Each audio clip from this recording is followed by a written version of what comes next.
هل جربت يوما هذه الحركة البسيطة بالأصابع؟ نادرا ما يعرف أحد عنها، لكن بمجرد أن يكتشفها لا يتوقف عن فعلها أبدا. كل ما عليك فعله هو رفع إصبعين وتكرار هذه الحركة اللطيفة لبضع ثوان يوميا، وسيبدأ شيء مذهل في الحدوث. تبدو صغيرة شبه عديمة المعنى، ومع ذلك تؤثر على الجسم كله، فتوازن ضغط الدم وتحسن الدورة الدموية وتقوي القلب بصمت. ما هو الجزء الأكثر إثارة للدهشة؟ هذه الحركة بالذات تحفز أجزاء من الدماغ مرتبطة بالذاكرة والتركيز والتوازن العاطفي. تبدأ في الشعور بالخفة والحدة والحيوية، وكأن جسدك أخيرا يدرك أنه يتلقى العناية ويستجيب لذلك. إنها 4 حركات بسيطة فقط، كل واحدة تكرر 8 مرات. لا يتطلب الأمر أي جهد أو قوة.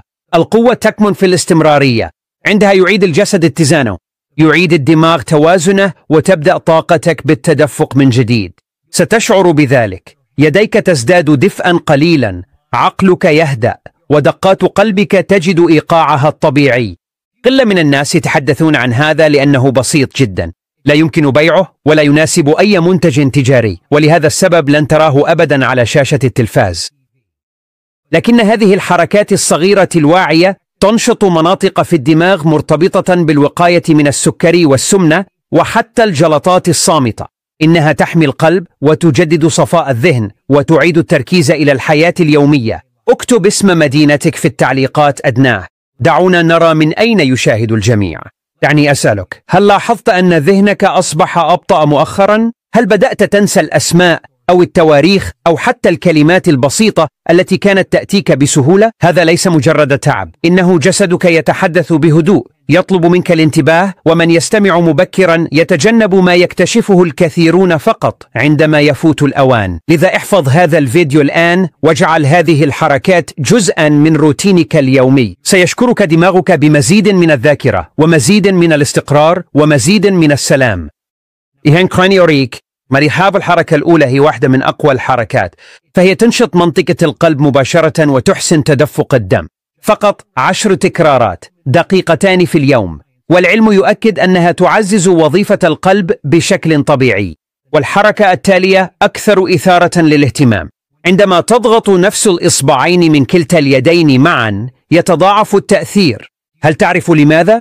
لأنه يربط بين نصفي الدماغ في نفس الوقت، مما يحسن التواصل وردة الفعل والتنسيق.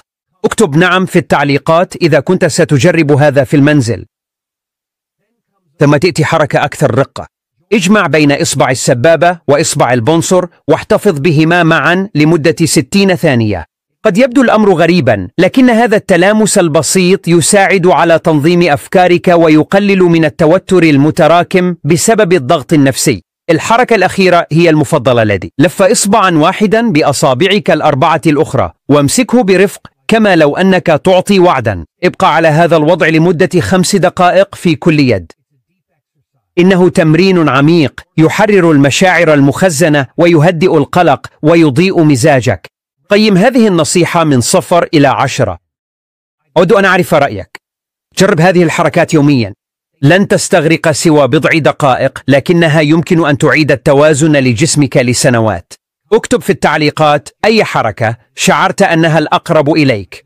يسعدني سماع تجربتك وأرسل لك عناقا دافئا، وأسأل الله أن يبارك رحلتك.